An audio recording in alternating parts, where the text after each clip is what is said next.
बच्चों, हम पढ़ रहे हैं कक्षा 10 का विज्ञान विषय का अध्याय 7 नियंत्रण एवं समन्वय। तो इस पाठ के पिछले भाग में हमने देखा था जंतुओं के तंत्रिका तंत्र के बारे में कि किस तरह से जंतु में तंत्रिका तंत्र नियंत्रण और समन्वय का कार्य करता है और मस्तिष्क की इस कार्य में क्या भूमिका होती है।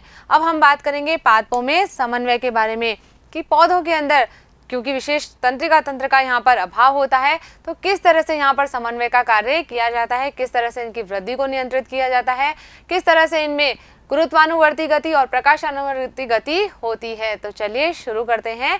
तो बच्चों देखिए, यहाँ पर हम सभी जानते हैं कि शरीर की क्रियाओं के नियंत्रण और समन्वय के लिए जंतुओं के अंदर तो क्या होता है, तंत्रिका तंत्र विकसित होता है, लेकिन पौधों के अंदर ना तो तंत्रिका तंत्र होता है और ना ही पेशियां होती है। तो किस तरह से इनमें गति होती है।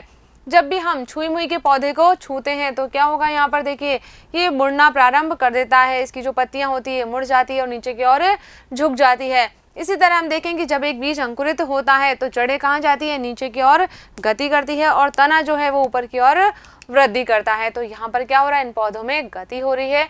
अब ये गति किस प्रकार से नियंत्रित होती है, तो देखिए छुई मुई की जो पत्तियां हैं ये स्पर्श की अनुक्रिया से बहुत तेजी से गति करती है, लेकिन इस गति का वृद्धि से कोई संबंध नहीं है। यानी कि जब हम छुई मुई के पौधे को छू रहे हैं तो क्या हो रहा है, स्पर्श की प्रति अनुक्रिया तो हो रही है, लेकिन इसमें किसी भी प्रकार की कोई वृद्धि नहीं हो रही है। तो इसलिए ये जो गति है ये वृद्धि से संबंधित नहीं होती है। जबकि यदि हम देखें नवोद्भिद के अंदर तो जिसमें दिशिक गति हो रही है ये किसके कारण होती है, वृद्धि के कारण होती है, क्योंकि नवोद्भिद का क्या हो रहा है, अंकुरण हो रहा है बीज का और ऊपर की ओर जो है प्ररोह गति करेगा, मूलांकुर जो है वो नीचे की ओर गति करता है। तो यदि मान लीजिए इसकी वृद्धि को रोक दिया जाए तो यहाँ पर कोई गति प्रदर्शित नहीं होगी। तो इसलिए हम कह सकते हैं कि यहाँ जो दिशिक गति हो रही है किसके कारण हो रही है, वृद्धि के कारण हो रही है। तो पादप जो है वो दो भिन्न प्रकार की गतियां दर्शाते हैं। एक गति जो होती है वो वृद्धि पर आधारित होती है और दूसरी गति वृद्धि से मुक्त होती है। छुई मुई के पौधे में जो गति हो रही है ये वृद्धि से मुक्त है, इसका वृद्धि से कोई संबंध नहीं है। जबकि नवोद्भिद के अंदर जो गति हो रही है ये वृद्धि से संबंधित होती है। तो यहाँ पर ये कार्य किस प्रकार से होता है, तो देखिए यहाँ पर सबसे पहले हम बात कर रहे हैं कि उद्दीपन के लिए तत्काल अनुक्रिया जो गति हमने छुई मुई में देखी जो वृद्धि से संबंधित नहीं है, उसमें पौधा किस प्रकार से उद्दीपन के लिए अनुक्रिया करता है। तो छुई मुई के पौधे के अंदर गति जो है वो वृद्धि से संबंधित नहीं है, यहाँ पर पौधा स्पर्श के प्रति अनुक्रिया कर रहा है और इसीलिए क्या हो रहा है, पत्तियों में गति होती है। लेकिन यहाँ पर देखिए कोई तंत्रिका ऊतक नहीं है, कोई पेशीय ऊतक नहीं है। तो ये जो पत्तियां हैं ये किस प्रकार से गति दर्शाती है, किस तरह से इनमें परिवर्तन आता है। कैसे आता है परिवर्तन, कि पौधे के किस बिंदु पर हम छू रहे हैं और पौधे के किस भाग में गति होती है ये हमें पता नहीं है। हम ये मान रहे हैं, आभासी रूप से ये माना जा रहा है कि स्पर्श वाला बिंदु और गति वाला बिंदु क्या है, दोनों भिन्न है। हमने क्या किया है, जिस बिंदु पर पौधे को छुआ है वो अलग है और जिस बिंदु पर गति हो रही है वो अलग है, दोनों बिंदु अलग अलग होते हैं। तो इसलिए क्या होना चाहिए, जो स्पर्श की सूचना है इसको एक बिंदु से दूसरे बिंदु तक संचरित होना आवश्यक है, तभी तो पौधा क्या करेगा, गति करेगा। तो यहाँ पर पादप जो है वो इस सूचना को एक कोशिका से दूसरी कोशिका तक संचरित करने के लिए वैद्युत रसायन साधन का प्रयोग यहाँ पर करते हैं।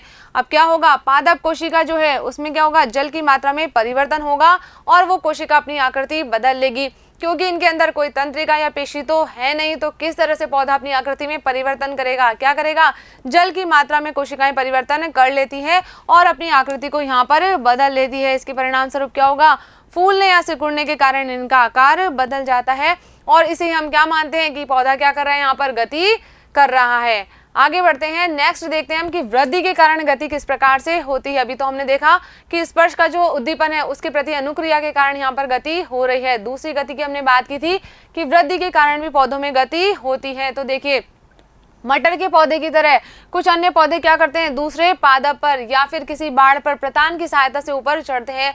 मटर का जो पौधा है वो प्रतान की सहायता से जो है अधिक ऊंचाई पर चढ़ता है। तो ये जो प्रतान है ये स्पर्श के लिए संवेदनशील होते हैं। जैसे ही इन्हें किसी आधार का पता चलता है उसके स्पर्श के संपर्क में आते हैं तो प्रतान जो है वो आगे की ओर गति करने लगता है। क्या होता है यहाँ पर कि जब ये किसी आधार के संपर्क में आएंगे तो प्रतान का वह भाग जो क्या है, वस्तु के संपर्क में है, जो आधार के संपर्क में है, वह उतनी तीव्रता से वृद्धि नहीं करता है जितना प्रतान का वह भाग वृद्धि करता है जो क्या है, वस्तु से दूर रहता है। तो इस कारण प्रतान जो है वो धीरे धीरे क्या करेगा, जो भी आधार है या जो वस्तु है उसको चारों ओर से जकड़ लेता है और पौधा ऊपर की ओर गति करने लगता है। तो यहाँ पर भी ये प्रतान क्या है, स्पर्श के लिए संवेदनशील होता है। देखिए यहाँ पर कि पौधा जो है वो धीरे से एक निश्चित दिशा में गति करता है और उद्दीपन के प्रति अनुक्रिया करता है। धीरे धीरे जो इसमें गति होगी, क्योंकि ये जो वृद्धि हो रही है कैसी हो रही है, दिशिक होती है, तो इसलिए हमें ऐसा लगता है कि पौधा जो है वो ऊपर की ओर गति कर रहा है। हम क्या कह सकते हैं यहाँ पर कि पौधे के अंदर गति हो रही है। देखिए अब पौधे के अंदर गति को समझने के लिए हमें क्रियाकलाप करेंगे। क्या करना है हमें, यहाँ पर एक शंकु के आकार का हम फ्लास्क लेंगे और उसे जल से भर लेंगे, और ये जो फ्लास्क है इसकी ग्रीवा पर हम क्या रख देंगे, तार का एक जाल लगा देंगे, छोटा सा जाल जो है हम लगा देंगे। अब हम लेंगे एक ताजा छोटा सेम का पौधा और उसे हम जो है इस जाली पर इस प्रकार से लगा देंगे कि उसकी जड़ें जो है वो जल में डूबी रहे। कुछ इस तरह से हमें जो है व्यवस्था करनी है। हमने शंकु के आकार का एक फ्लास्क लिया है, उसके अंदर हमने जल भर दिया है और यहाँ पर इसके मुंह पर हमने एक लोहे की जाली लगा दी है और जाली के अंदर इस पौधे को हमने इस प्रकार से स्थिर कर दिया है कि इस पौधे की जड़ें जो है वो इस पानी के अंदर डूबी रहे। फिर क्या करना है, हमें एक और से खुला हुआ गत्ते का एक बॉक्स लेना है। इस तरह से हमने जो है एक बॉक्स ले लिया है जो एक साइड से कैसा है, खुला है। और कैसा लगाना है, फ्लास्क को बॉक्स के ऊपर हमें इस प्रकार से रखना है कि जो बॉक्स की खुली साइड है वो किस ओर रहे, खिड़की की ओर रहे, जहां से क्या हो रहा हो, प्रकाश जो है वो इस पौधे पर पड़ रहा हो। कुछ इस तरह की व्यवस्था जो है हमें करनी है। तो यहाँ पर हम देखेंगे कि 2 या 3 दिन के बाद में क्या होता है, प्ररोह जो है वो तो प्रकाश की ओर झुक जाता है और जड़ें जो है वो प्रकाश से दूर हट जाती है। यानी कि यहाँ पर भी क्या हो रहा है, पौधे में गति हो रही है। कुछ पर्यावरणीय प्रेरण जो है वो यहाँ पर कार्य कर रहे हैं, जैसे कि प्रकाश हो सकता है और गुरुत्व हो सकता है। ये क्या करते हैं, पादप की वृद्धि वाले भाग की जो दिशा है उसमें परिवर्तन कर देते हैं। प्ररोह तो किस ओर चला गया है, प्रकाश की ओर चला गया है, जबकि जड़ें जो होती है वो प्रकाश से दूर चली जाती हैं। तो यहाँ पर ये जो दिशा की अनुवर्तन गतियां हो रही है ये उद्दीपन की दिशा में हो सकती है या फिर उद्दीपन की विपरीत दिशा में हो सकती है। जैसे कि हम देखें यहाँ पर 2 भिन्न प्रकार की प्रकाश अनुवर्तन गतियां हो रही है।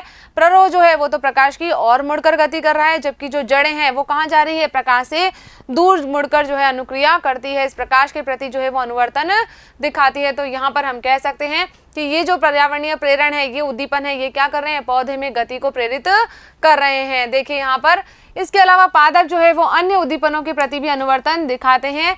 पौधे की जो जड़ें होती है वो सदैव नीचे की ओर वृद्धि करती है, जबकि जो प्ररोह होता है ये ऊपर की ओर वृद्धि करता है, किस ओर, पृथ्वी से दूर वृद्धि करता है। तो यहाँ पर प्ररोह और जड़ जो है उनमें कौन कौन सी वृद्धि होती है, ऊपरीगामी और अधोगामी वृद्धि होती है। एक वृद्धि तो कैसी हो रही है, ऊपर की ओर हो रही है, और एक वृद्धि जो है वो भूमि की ओर नीचे होती है। तो यहाँ पर किस ओर से हो रही है, ये पृथ्वी या गुरुत्व के खिंचाव के लिए अनुक्रिया होती है। यहाँ पर जिसे क्या कहते हैं, गुरुत्वानुवर्तन कहते हैं। देखिए यहाँ पर जड़ें जो है वो नीचे भूमि की ओर गति करती है और प्ररोह जो है वो पृथ्वी से दूर गति करता है। तो यहाँ पर भी क्या हो रहा है, जो पर्यावरणीय प्रेरण है वो इसके लिए कार्य कर रहे हैं। तो इसके अलावा जंतु शरीर के अंदर अगर हम देखें तो उसमें भी वृद्धि के लिए नियंत्रित दिशाएं होती है। जैसे कि हम बात करें कि हमारी भुजा और अंगुलियां जो है उनमें वृद्धि यादृच्छिक न होकर एक निश्चित दिशा में ही होती है। ऐसा नहीं है कि हमारी भुजा या अंगुलियां जो है उनमें किसी भी दिशा में वृद्धि हो जाती है, एक निश्चित दिशा में ही वृद्धि यहाँ पर होती है। ये जो नियंत्रित गति है ये मंद या तीव्र हो सकती है और हम मान रहे हैं कि इन उद्दीपनों के प्रति तीव्र अनुक्रिया हो रही है, तो हमें ये भी मानना पड़ेगा कि इसके लिए सूचनाओं का जो संचरण है वो भी बहुत तीव्र गति से होना चाहिए। तो यहाँ पर क्या होगा, तीव्र अनुक्रिया यदि करवानी है तो सूचनाओं का स्थानांतरण भी बहुत तेजी से होना चाहिए और इन सूचनाओं के स्थानांतरण के लिए कोई न कोई संचरण का माध्यम होना चाहिए, जिससे क्या हो, ये जो सूचनाएं हैं ये तीव्र गति से आगे की ओर बढ़ सके। तो यहाँ पर जो विद्युत आवेग है ये एक उत्तम साधन है, लेकिन विद्युत आवेग के उपयोग के लिए भी कुछ सीमाएं होती है। जैसे कि जो विद्युत आवेग है ये केवल उन्हीं कोशिकाओं तक पहुंचते हैं जो तंत्रिका ऊतक से जुड़ी हुई है। जंतु शरीर की प्रत्येक कोशिका तक ये विद्युत आवेग नहीं पहुंचते हैं। इसके अलावा एक बार एक कोशिका में जब विद्युत आवेग जनित होता है और संचरित होता है, तो नया आवेग जब जनित करना है और उसे संचरित करना है तो इसके लिए कोशिका क्या करेगी, फिर से अपनी कार्यविधि को सुचारू करेगी और इसके लिए जो है कुछ समय लग जाता है। यानी कि इसके अंदर भी क्या हो रहा है, तेजी से अनुक्रिया यहाँ पर नहीं हो पाती है। हम कह सकते हैं कि कोशिकाएं जो है वो सतत विद्युत आवेग को न तो जनित कर सकती है और न ही संचरित कर सकती है। जब एक विद्युत आवेग जनित हुआ है और वो आगे संचरित हो गया है, उसके बाद में जब दूसरा विद्युत आवेग संचरित होगा तो उसके लिए कोशिका को थोड़ा सा समय लगता है। तो इसलिए यहाँ पर जो है सतत विद्युत आवेग न तो जनित हो पाता है न ही संचरित हो पाता है। तो इस परिस्थिति का क्या समाधान हो सकता है, देखिए कि विद्युत आवेग जनित करने के अलावा उद्दीपित कोशिकाएं जो है एक रासायनिक यौगिक निर्मोचित करती है। क्या रास्ता निकाल लिया गया है इसका कि क्या किया जाए, कोशिकाओं में एक रासायनिक यौगिक को निर्मोचित कर दिया जाए और ये यौगिक क्या करता है, आसपास की सभी कोशिकाओं के अंदर जो है वो विस्तृत हो जाता है। तो यहाँ पर जो है ये नियंत्रण और समन्वय का कार्य जो है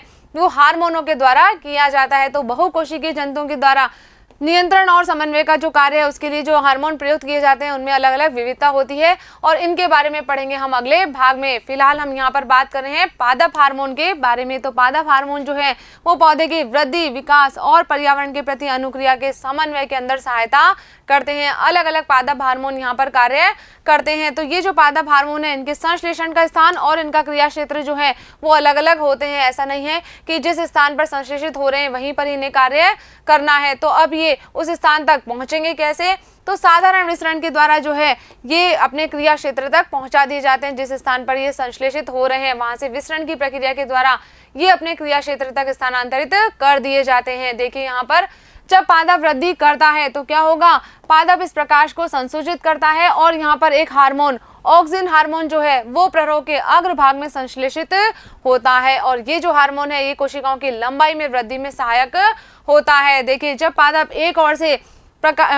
जो है एक और से प्रकाश के संपर्क में, उस पर एक और से प्रकाश आ रहा है तो ये ऑक्सिन क्या करेगा, विस्तृत होगा और कहाँ पहुंच जाएगा, ये प्ररोग के छाया वाले भाग में आ जाता है। अब क्या होगा यहाँ पर कि प्ररोग का प्रकाश से दूर वाली जो साइड है, जो छाया वाला भाग है, वहां पर क्या हो गया, ऑक्सिन का सांद्रण जो है वो अधिक हो गया है और ये क्या करेगा, वहां पर कोशिकाओं में लंबाई में वृद्धि को प्रेरित करता है। यानी कि जो छाया वाला भाग है उस ओर की कोशिकाएं जो है वो लंबाई में वृद्धि करने लगती है। तो इसीलिए क्या होगा यहाँ पर देखिए कि पादप जो है वो हमें प्रकाश की ओर मुड़ता हुआ दिखाई देता है। अभी हमने बात की थी कि इस ओर से यदि मान लीजिए क्या हो रहा है, यहाँ पर प्रकाश आ रहा है तो इस ओर की जो कोशिकाएं हैं, क्योंकि इस ओर तो क्या है प्रकाश आ रहा है, तो जो छाया वाले भाग की कोशिकाएं हैं उनमें क्या होती है, तेजी से लंबाई में वृद्धि होती है और पादप जो है वो प्रकाश की ओर झुका हुआ हमें दिखाई देता है। तो इस तरह से ये जो ऑक्सिन हार्मोन है ये क्या कर रहा है, इस पौधे की वृद्धि को नियंत्रित कर रहा है। आगे देखिए दूसरा हार्मोन क्या है, यहाँ पर जिब्रेलिन है। ये भी क्या करता है, ये ऑक्सिन की तरह तने की वृद्धि में सहायक होता है। इसके अलावा जो साइटोकाइनिन हार्मोन है ये क्या करता है, कोशिका विभाजन को प्रेरित करता है। तो इसीलिए उन क्षेत्रों पर जाएगा जहाँ कोशिका विभाजन की आवश्यकता है, जैसे कि जहाँ पर क्या है कोशिका विभाजन तेजी से हो रहा है, विशेष रूप से फलों और बीजों के अंदर अधिक सांद्रता में साइटोकाइनिन पाया जाता है। तो ये जो हार्मोन है कौन कौन से, ऑक्सिन हो गया, जिब्रेलिन हो गया, साइटोकाइनिन हो गया, ये जो पादप हार्मोन है ये क्या करेंगे, पौधे की वृद्धि में सहायता करते हैं। लेकिन कुछ हार्मोन ऐसे भी होते हैं जो पौधे की वृद्धि का संदमन करते हैं। तो देखिए पौधे की वृद्धि के संदमन के लिए भी कुछ संकेतों की आवश्यकता होती है। तो जो एब्सिसिक अम्ल है ये क्या करेगा, पौधों में वृद्धि का संदमन करता है, जैसे कि पत्तियों का मुरझाना जो है वो इसके लक्षणों में शामिल होता है। एब्सिसिक अम्ल क्या करेगा, ये पत्तियों के मुरझाने को प्रेरित करता है। तो इस तरह से पौधे की वृद्धि को संदमित करता है। तो इस तरह से पादप हार्मोन भी क्या करते हैं, पौधों में समन्वय का कार्य करते हैं। तो बच्चों यहाँ पर हमारा ये भाग कंप्लीट हो गया है। अब कर लेते हैं हम इस भाग से संबंधित कुछ प्रश्न जो कि हमारे पाठ्य पुस्तिका में दिए गए हैं। तो पहला प्रश्न दिया है हमें कि पादप हार्मोन क्या है। तो हमने पढ़ा था कि पौधों के अंदर जो उद्दीपन ग्रहण करने वाली कोशिकाएं हैं ये कुछ रासायनिक पदार्थ स्रावित करती है जो पौधों में नियंत्रण और समन्वय का कार्य करते हैं। तो ये पदार्थ क्या कहलाते हैं, पादप हार्मोन कहलाते हैं। उदाहरण भी हम बता सकते हैं जैसे कि ऑक्सिन, जिब्रेलिन, साइटोकाइनिन, एब्सिसिक अम्ल, ये सब क्या है, पादप हार्मोन है। नेक्स्ट क्वेश्चन देखते हैं। आगे पूछा है छुई मुई पादप की पत्तियों की गति प्रकाश की और प्ररोग की गति से किस प्रकार भिन्न है। तो हमने देखा था यहाँ पर कि जो छुई मुई का पौधा है उसकी पत्तियों में गति वृद्धि से संबंधित नहीं होती है, बल्कि किससे संबंधित है, ये उद्दीपन के प्रति अनुक्रिया से संबंधित होती है।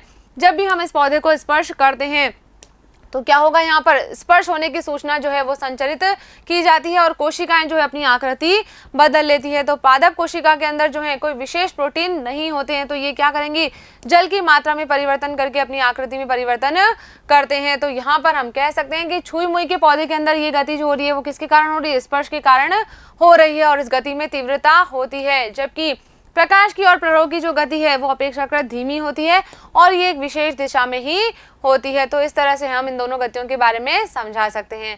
आगे बढ़ते हैं, नेक्स्ट क्वेश्चन लेते हैं। एक पादप हार्मोन का उदाहरण दीजिए जो वृद्धि को बढ़ाता है। तो अभी हमने देखा था पादप हार्मोन जैसे कि जिब्रेलिन, ऑक्सिन, साइटोकाइनिन, ये सभी क्या करते हैं, पादप में वृद्धि को बढ़ाते हैं, जबकि एब्सिसिक अम्ल क्या करता है, पौधे की वृद्धि का संदमन करता है।